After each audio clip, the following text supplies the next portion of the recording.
So, The Last of Us. I didn't have any expectation going into this. Halo, Velma, Marvel Phase 4, etc. The YouTube community has saved me time and money avoiding the trash that's been on our TV screens and cinema for people to consume. Pedro Pascal is a great actor who I've enjoyed watching on scenes from Game of Thrones, Narcos, even Wonder Woman 1984. Shrekky? Film was trash, but he did his best with what he got handed to him, and no one could fault him for that. I say that to say that I had complete confidence that Pedro Pascal was going to do his thing as Joel, regardless. Respectfully, I've seen Bella Ramsey on Game of Thrones, so I had faith that she would also do a thing in terms of her performance. And they both did. Neither actor is horrible in their performances. So, yeah, I'm not going to be negative. Respectfully, this is just nitpicking, if I'm being honest. Because the problem with this show for me is when you separate tone and the characters in the world with how they are portrayed in a TV show, you start to notice some inconsistencies. This goes deeper than accents. I'm not tripping that he sounds like sometimes he's from Texas and sometimes he sounds like Pedro Pascal. Anyway, I've been paying attention to how he's been portrayed and the things they have experienced in the story, and some things just don't add up. Ellie is naive due to being born after the outbreak, so things such as cars, airplanes, hotels, and wildlife would seem foreign to her, especially considering her age. However, her intelligence sometimes betrays that, especially when speaking with Joel. She has more of a lead on the conversations and on occasion shown a lot of gravitas with serious situations that are at odds with her age and experience. In episode 4, after Tess has passed, Joel is in his zone in the beginning of the episode, more or less mourning Tess or kind of processing and going throughout his day. He doesn't say anything to Ellie. Whether that's good or bad is irrelevant. What I'm focused on is that Ellie is attempting to initiate conversation, and in that moment, she lets him know that, hey, you made this decision to come. You made this decision to go with Tess. So don't blame me for something that's not my fault. That just felt so inappropriate, not a place, because no one was blaming her for anything. And motherfucker, Tess died. Nobody gives a fuck about you right now. Like the tone just felt weird that she would try to more or less just sun him for something that would be natural for him to be feeling, which is mourning the death of his partner or friend or however he wants to classify her. Okay, moving on. I did say I didn't have a problem with Belly's performance, and I'm staying to that, so I'm gonna keep it pushing. It's really the world building and some of the writing decisions that mess with me. Episode 5 was phenomenal, one of the standouts because you finally saw the potential of the runners, clickers, and the bloater, what the outbreak would look like en masse. Having that realized on screen was a treat to see. It will look legitimately scary, especially trying to picture yourself in that situation. However, that was the best showcase, if not the main showcase for it. Other than that, they were not present for most of the show. Think about it. I skipped over episode 3 long time because it was pretty much a well-received show, highly praised. And I don't really disagree with the praise that it was given. Show was good, however, I had some issues, just things to nitpick, and it's like that. It just messes with me. Number one, you trying to tell me 2 grown men alone were able to secure and protect damn near an entire neighborhood from runners and clickers and various other humans and groups alone. Okay. Number 2, no one could kill these 2 and take over the house. No one was capable of strong arming them, outmaneuvering them, conning them into taking over the area. Okay. They only encountered one group in 20 years. It was just that dude that came by. I don't know how he managed to escape from runners and clickers all by himself and just happened to be there solo. No runners and clickers behind him. Cool. But they encountered no other group in that 20 years aside from that one group that they was having that final fight with. Okay.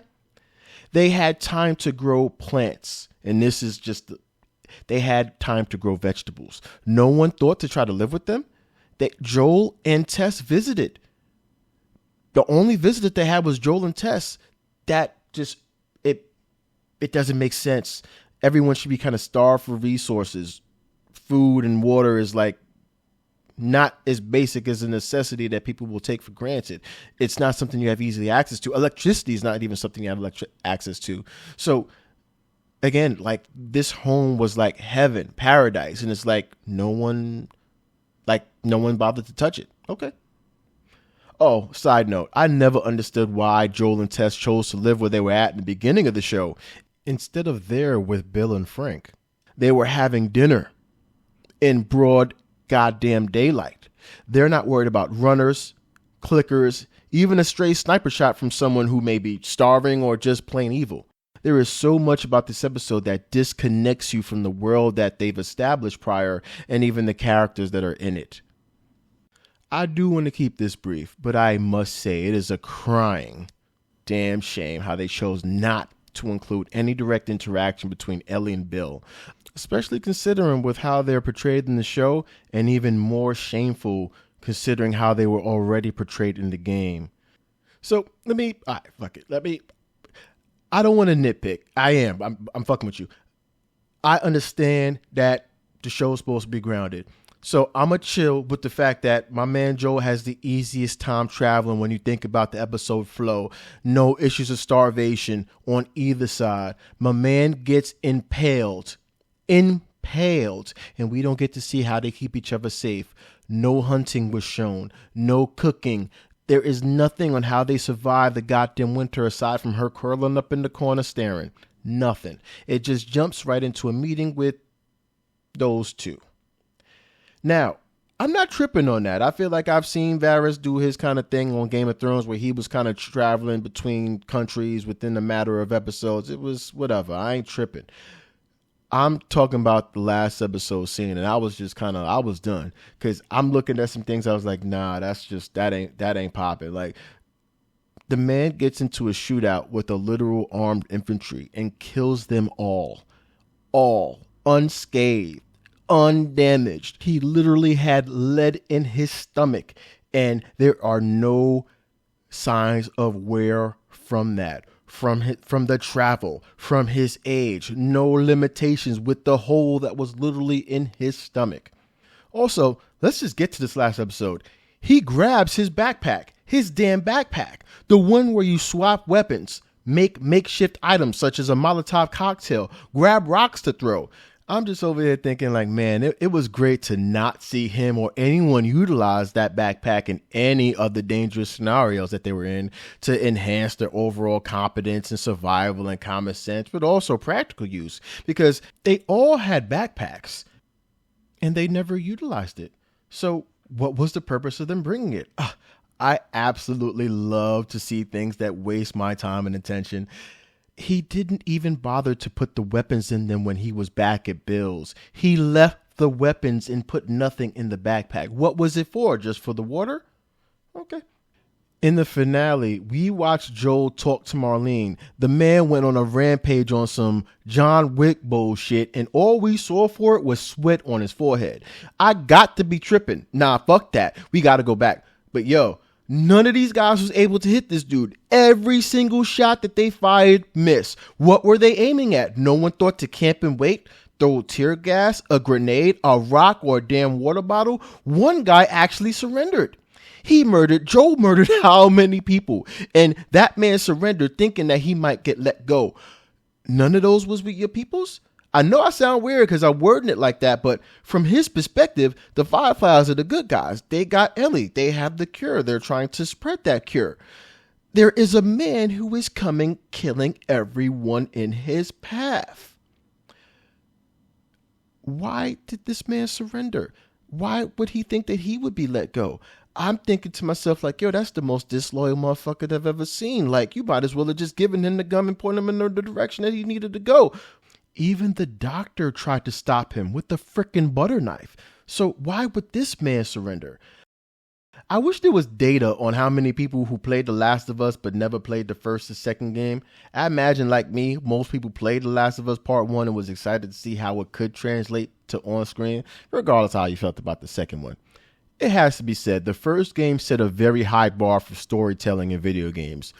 I almost want to say it was perfect, so it's very hard for something to be better than what we had. No other way around that, if I'm being honest. Episode 4 and 5 are outstanding, however, because you got to see the potential, the other side for once, who the other people are, how and why they move the way they move, motivations and agendas separate from what Joel and Ellie have going on. And that was fire. That element was missing from a majority of the TV show, if I'm being honest. Ellie grows to help Joel in shootouts in the game, and you don't see that here. Well, you don't see enough shootouts or violent altercations on this world, period. You get the elderly couple who are funny, charming, and wise, but also weak and defenseless.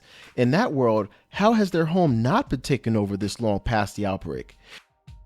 Tess is dead, and she is gradually removed from being mentioned on the show and our minds as well. In the game, they left it ambiguous, up to us to determine the extent of their relationship. It didn't matter if it was sexual or less than that, though there was room to interpret it. Here, some scenes are a bit on the nose with caring for Tess or keeping Tess in our heart, referencing the note that Bill left for Joel, but it isn't supported by the actions later in the show.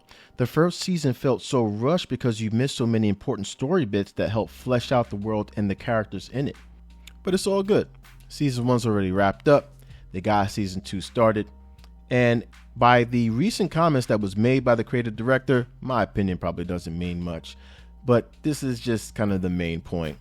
The first game is well respected for a reason. It's a masterpiece. If the original game that came out on PS3 has better storytelling and character development than the TV show that was produced a decade later, respectfully, what is the purpose of the TV show when the original game is the better product to recommend?